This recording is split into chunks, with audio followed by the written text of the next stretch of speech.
Welcome back to my YouTube channel. Thank you for clicking on this one. Welcome to my failed business idea. I say failed because I've had this space since January. I had such high hopes for it to be so many different things. I wanted it to be a hangout spot. I wanted it to be a hub for a women's book club and curated supper club dinner discussions. I wanted to have themed game nights. I wanted to have intimate, like, you know, uh, discussions and lectures and mastermind style get togethers centered around finance, entrepreneurship, takeaway worksheets and packets and like super business structured and like uptight and think, late night, grab a drink, grab a small bite, but still let's share ideas, um, iron sharpens iron kind of thing. So, yeah, I know that sounds like a lot. And in my mind, I had it completely oversimplified. I said, you know what? If I create a beautiful space, I had art and all of the things going on, build it and they will come.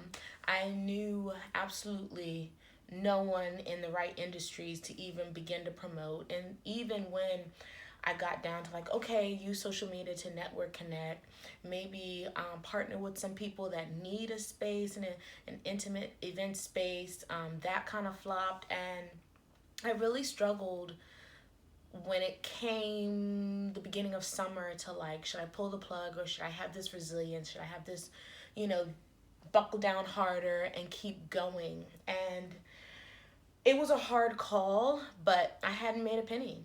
And it was a labor of love. It was a passion project. It was something that like I was obsessing over. And then, oh my God, the first night that I said, throw a party. It doesn't have to be perfect.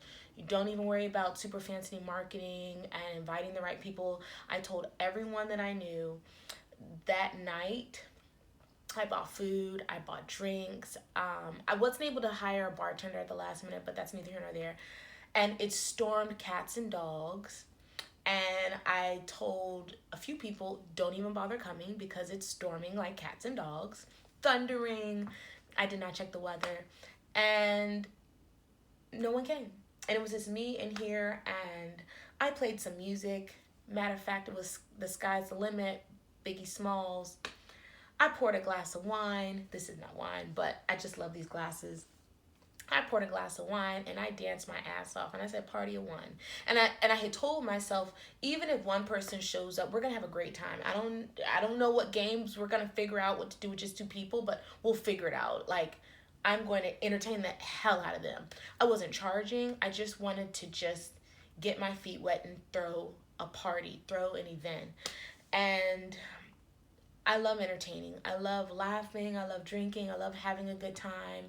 So for this idea from January, from securing the space, when I first toured it in January, I love the high ceilings. I love the historic feel of the home, the wood floors. It has a beautiful bar with like this pebbling and wood detailing. It had beautiful, in the back space, it had beautiful lanterns and really warm, inviting light, big natural windows, big windows letting a lot of natural light. I was like, oh, this space is perfect. And I fell in love with just throwing caution to the wind, just doing it, just taking that risk, betting on myself. And literally 20 grand in, I was like, huh.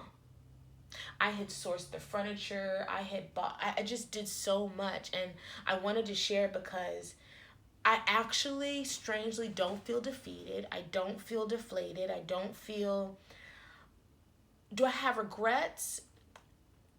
I definitely oversimplify, but not regrets in the sense that like if I had never done it back in January, I would have been like, you should have started that business. You should have just done it. Like you're such a wimp. You know what I mean? Like stop, get out of the notebooks, get out of your head and just do it. I would now do it once I had a community already established, a following already established, people that I knew that would are looking for something like that. Meetup was interestingly strange because I had 24 people signed up in the book club. Mind you, if you start a group in Meetup, you have to pay. You're paying $40 a month to be the facilitator of a group. So I'm paying the $40. I had the book club. I wanted to read books on femininity and women's history, and all those things. Just kind of get us into our intuitive, knowing our power. Nothing too spiritual, but not so much self help. Just good old women's history empowerment stuff. So that book club had 24 members, and then I had another group that was, I wanted to stay around 6 to 12 members, and that was supposed to be the mastermind, where again you would come, enjoy refreshments and some drinks, and we would just share our businesses, share what's working, share financial advice, support each other's businesses, maybe have like business launch parties. Like if you had a new business, you would kind of remember like Mary Kay or Tupperware parties or Nerium, Amway, that type of setup. Less multi-level marketing, but more just like if you had a new business and you wanted to pitch it, if you wanted to sample things, if you want to show, we would be that community that'd be like, wow, we love it, let's promote, let's share, let's, you could even get your feet wet, and we could ask you questions, you could ask us questions, feedback, whatever. I don't know. In my head, again, it sounded like a great idea. So that group had 9 members. So the dates that I kept launching for these events, it was like crickets. And I was like, what is happening? And then I would set like a rain date. And then I was like, okay, maybe people can't come out on the weekdays, even though people do stuff on the weekdays all the time. Weekday evenings, happy hour. I was like, okay, weekends, no problem. I had one lady RSVP and send me $20 because I was asking for an admissions. And she said, what does the $20 cover for the book club? I said, well, it goes toward the rentals, the event space, and it goes toward your refreshments and drinks that I'd like to offer. And our first meeting is going to be a meet and greet, and then we're gonna do a drawing to pick the first read, and we'll go from there. She was like, great, I love the idea, I'm coming. I refunded her money after maybe 3 times trying to launch a date and have people come. I don't know what's up with Meetup, but like great feedback in terms of people signing up to be in your group. They're joining your organization on Meetup, but they're not coming to events. I said, fuck it. I think that was the biggest thing that I didn't quite understand, because Meetup is for that.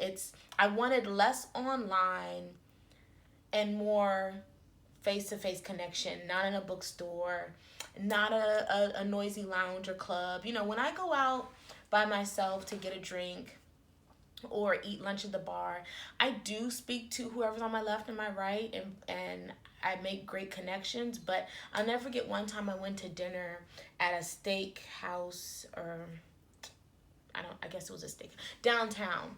And there was like 4 women sitting at the bar eating their food alone. And it wasn't giving like maybe they were hoping to meet someone or anything like that. It just was like they were dressed, they looked professional, they looked my age, millennial plus. And I was like, I wonder what they do. I was on a date, but I was like, I wonder what they do. I wonder who they are. I wonder who their friend group is. I wonder what they do for fun. And I wonder if instead of eating alone at a bar, would they ever want to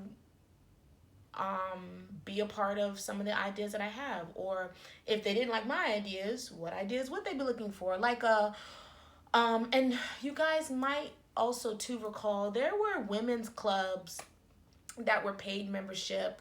I can't remember the name.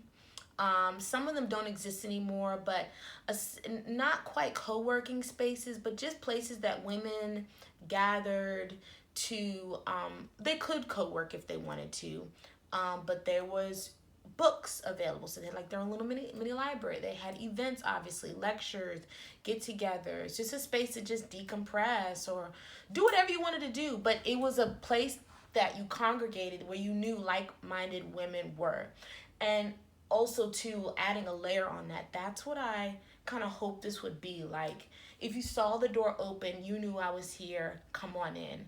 And I know that sounds weird, but I have frequented so many little bars and little places, not hole in the walls, but just places that just have their subculture. There's a pool table, or there's a gift shop, or um a small cafe seating area, and there's this group of people that keep that place alive, and they're regulars, and everyone knows each other, and there's this camaraderie, and it's just like a main hub. And I wanted this house, this space, to be that in an unofficial way. And I know that when you get into the legalities of business structures and um, what a space can be used for and is it allowed, blah, blah, blah. In my mind, I was like, okay, if I'm just throwing small parties and it's not getting crazy, I should be good. Um, Moving forward, would I invest more and have it maybe more public and maybe more like in a commercial space where it's really open to the public, and it's structured in the right way, and it's, I don't know, because with that comes a larger financial load. This was just something that I just did off of a whim, and I was just kind of like, people throw get-togethers all the time and charge, big house parties, back in the day, like $20 at the door. You didn't even know if it was a house, if it was a basement, if it was like, that's how it used to be. So that's kind of how I envisioned it, like just a little bit more laid back, nothing like too stuffy, but just it was my ugly baby. And the last thing that I remember saying was like, if no one knows that you have this ugly baby, if you have this thing inside of you, it really isn't going to make any money. But once I got out there and I was like, hey, it's here and it's really nice and you should come. I was like, okay, pivot. And I wanted to share because on YouTube and social media and even in a lot of really encouraging books, entrepreneurial books, they are pushing you to 10x and do the thing. Just get some systems, but do it. Because if you don't do it, you'll never know. And so this is my, now I know, now what? And I was telling my mom the other day, having a really high risk tolerance can be a blessing or a curse.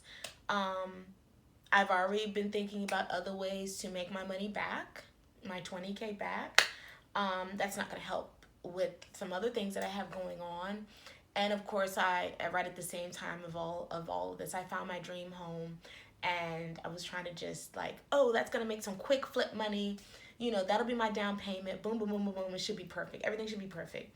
When we know that everything starts in our mind, we know that all we have to do, and I'm not being funny, all we have to do is think it. All we have to do is manifest. All we have to do is believe and tell ourselves and journal that we're lucky, that everything is working out for us. Everything is for our best good, our higher self, the future you, the woman that you've always been destined to be. And money is just an object of what you tell yourself you deserve. And the money is already there, and you just have to keep going and keep showing up. And this is me showing up. I came and I started breaking down the house, posting pictures, taking pictures to post on Facebook Marketplace to liquidate everything. And one thing I can say is that I have worked really hard to stay calm in this process. I've worked really hard to be at peace with this process. I've worked really hard to say, you know what, it's okay in this process. And it doesn't make me a loser. It doesn't make me a failure. It doesn't make me like a dummy. You know what I mean? These are things that I've been pushing through every day. In addition to showing up for my kids. It's summertime. My kids want to do all the things. There were a lot of things that I wasn't able to do this summer because I was so financially tied up in this. And in my heart, my deepest dreams and desires, in the depths, in the dark, what I was trying to say, in the darkest depths of my mind, where, we're told that this is where things start. myself successful. I saw this being an easy peasy, like, yeah, if 30 people come and each person pays $20 and then, blah, blah, blah, blah, blah. That's easy math. Do, do, do, do, do, do, do. Yeah, we have a great time. Thanks for coming. Thanks for coming. How hard is that? But for whatever reason, that was not meant for me. That was not meant for me to be in the cards. Just like I feel like sometimes it wasn't meant for me to be remarried. It wasn't meant for my husband to have a long life like I had hoped. It wasn't meant for me to buy the house that I wanted to buy way back then when I was trying to pre-qualify the first time on self-employment income. I didn't make enough. Like you try to take all these things that life throws you and you try to say, find the good, find the lesson, and work on your perspective. Work on, like, I can't be the only one, because going back to what I was saying about social media will have you thinking that you're doing something completely wrong. When people are like, all you have to do is decide and make a lot of money. All you have to do is just do the thing, and how you can make $10,000 in a month with something super simple. And I truly believe that anything can make money. I do. Maybe I'm suffering from lack of focus. I do have a lot of moving pieces in my life, and when I think about all the moving pieces, it is hard to just do one thing when you can't just do one thing, right?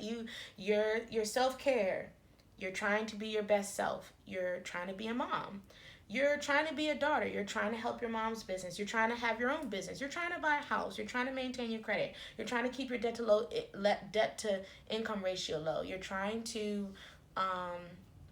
have passive income. You're trying to still figure out the stock market in some strange way and get them dividends going. You're trying to figure out how to get 6 to 8 hours of sleep. You're trying to make sure that those bags under your eyes don't look like, oh my God, are you okay? You're trying not to drink too much, because when I drink wine, like, the whole world just seems a little more palatable.